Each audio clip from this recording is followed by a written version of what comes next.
Good morning students. इस video के अंतर्गत हम लोग एक नया चैप्टर 25 का पहला वीडियो यानी कॉजेटिव वर्ब्स के विषय में जानकारी प्राप्त करेंगे। आप जानते हैं कि डिक्शनरी के अंतर्गत जो क्रियाएं दी जाती हैं वह क्रियाएं इस प्रकार की होती है जब कर्ता खुद ही काम करता है, यानी कर्ता स्वयं काम करता है, उसके लिए वो क्रियाएं होती हैं। लेकिन कभी कभी ऐसा होता है कि कर्ता खुद काम न करके वह कार्य किसी और से कराता है या किसी को कार्य करने के लिए प्रेरणा प्रदान करता है, और ऐसे वाक्यों का अनुवाद बनाने के लिए डिक्शनरी में कोई क्रियाएं नहीं है। जैसे पढ़ना, रीड, और पढ़वाना एक दूसरी बात हो। मैंने उससे किताब पढ़वाया, पढ़ा नहीं पढ़वाया। मैंने उससे पत्र लिखवाया, अब लिखवाना की अंग्रेजी तो डिक्शनरी में है नहीं। तो ऐसे वाक्यों का जिसमें कर्ता खुद काम न करके किसी और से कराता है, करने वाला कोई और होता है, यानी ऐसे वाक्यों में दो सब्जेक्ट आते हैं, एक प्रेरणा बनता है और दूसरा काम करता है। तो ऐसे वाक्यों का अंग्रेजी में अनुवाद करने के लिए इन क्रियाओं का प्रयोग करते हैं हैव, गेट, काज और मेक, और इन्हें कहते हैं प्रेरणार्थक क्रियाएं, कॉजेटिव वर्ब, यानी जो कारण बनती हैं।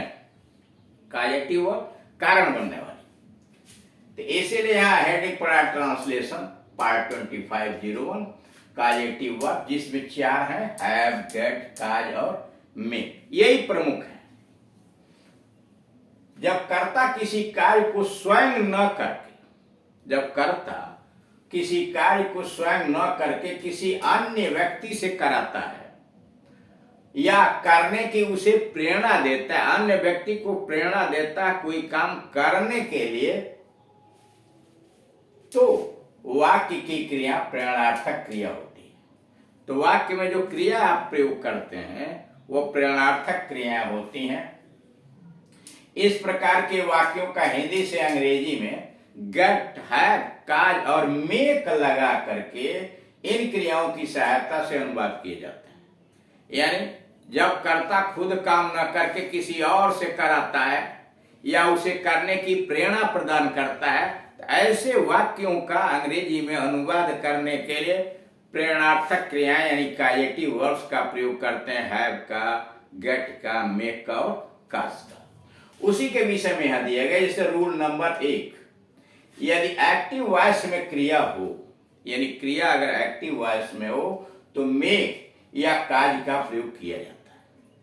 यानी वाक्य में क्रिया अगर एक्टिव वॉइस में है तो मेक या काज का प्रयोग किया जाता है। मेक के बाद मुख्य क्रिया के पहले टू नहीं रहता है, यानी मेक जब लगाएंगे तो मुख्य क्रिया के पहले टू नहीं लगेगा, और काज के बाद मुख्य क्रिया के पहले टू लग जाता है, यानी काज के बाद मुख्य क्रिया के पहले टू लग जाता है। परंतु मेक का प्रयोग यदि पैसिव वॉइस में हो तो उसके बाद टू लगता है। यानी मेक अगर एक्टिव वॉइस के वाक्य में लगा हुआ तो उसके बाद जो इन्फिनिटिव आएगी वो बेयर इन्फिनिटिव होगी, उसके साथ टू नहीं होगा। लेकिन अगर पैसिव वॉइस में आता है मेक, तब उसके बाद आने वाले इन्फिनिटिव में टू लग जाता है।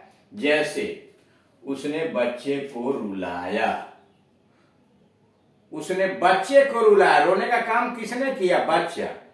और वह क्या बना? वह कारण बना, प्रेरणा बना, कुछ किया होगा, चिढ़ाया होगा, मारा होगा, कोई बात की होगी तभी तो रोया। तो उसने बच्चे को रुलाया, ही मेड।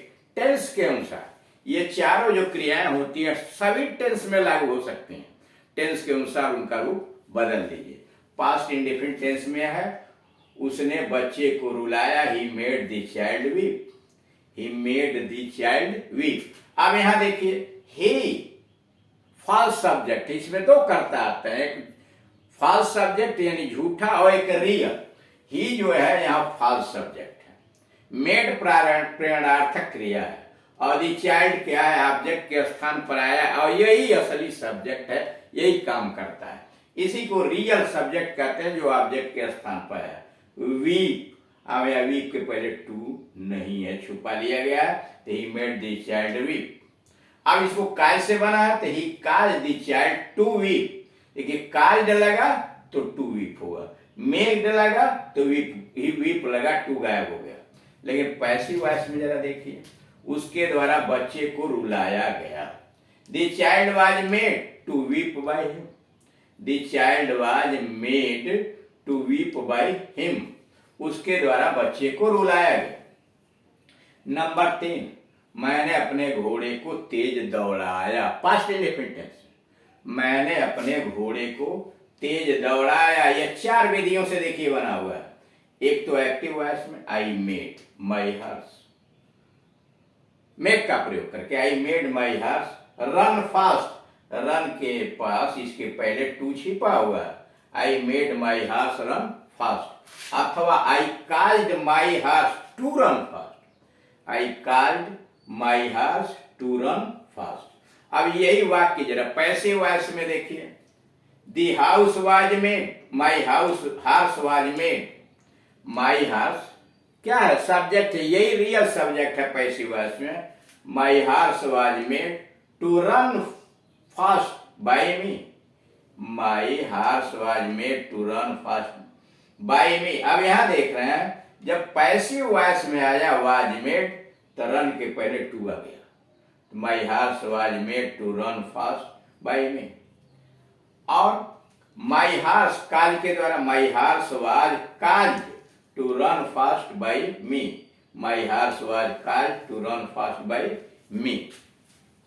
अब इसके बाद उसका रूल्स दिया गया है कि कैसे आप रूल बनाएंगे। तो इसमें देख रहे हैं, सबसे पहले सब्जेक्ट लिखिए। अब सबसे पहले सब्जेक्ट का मतलब कौन सा, कोष्टक में देखिए लिखा हुआ फॉल्स, यानी यह काम नहीं करता है, काम कराता है, प्रेरणा बनता है, तो फॉल्स सब्जेक्ट। उसके बाद मेक टेंस के अनुसार, जिस टेंस में दिया गया मेक का रूप लिखेंगे। और ऑब्जेक्ट के स्थान पर नाउन प्रोनाउन, यही रियल सब्जेक्ट होता है। यानी नाउन प्रोनाउन जो ऑब्जेक्ट होगा वही रियल सब्जेक्ट होता है। और उसके बाद इन्फिनिटिव विदाउट टू, यानी जब मेक आएगा तो इन्फिनिटिव विदाउट टी। जैसे पहला वाक्य ही मेड द चाइल्ड वीप। अब दूसरा क्या है? दूसरे में सब्जेक्ट और काज लगाया। यह सब्जेक्ट क्या? फॉल्स सब्जेक्ट है। काज टेंस के अनुसार लगाइए और उसके बाद नाउन और प्रोनाउन ऑब्जेक्ट होगा, यही रियल सब्जेक्ट यहां होगा। और उसके बाद इन्फिनिटिव, इस इन्फिनिटिव में टू लगा रहेगा। पैसिव फॉर्म में, अगर पैसिव फॉर्म में आया है तो सब्जेक्ट रियल सब्जेक्ट, यानी पैसिव वॉइस में वाक्य बनाएंगे तो सब्जेक्ट वास्तविक सब्जेक्ट ही है। उसके बाद एक्सिलरी वर्ब टेंस के अनुसार, सहायक क्रिया टेंस के अनुसार। उसके बाद मेड अथवा काज्ड, इन दोनों में की कोई एक, इसलिए कि आपकी पाबंदी नहीं है, इन्फिनिटिव में टू मेक के साथ भी लगेगा। तो रियल सब्जेक्ट हो गया, सहायक क्रिया हो गई मेड या काज, यानी क्रिया का थर्ड फॉर्म हो गया। और इन्फिनिटिव लगाया और बाई लगा के सब्जेक्ट, यानी फॉल्स सब्जेक्ट, इसी को डूअर कह लीजिए, काम करने वाला, जो काम करेगा उसकी अंग्रेजी। यानी सबसे पहले पैसिव वॉइस के अंतर्गत आप रियल सब्जेक्ट लिखिए, यानी उसी को कर्ता बनाइए, वही रियल सब्जेक्ट होगा।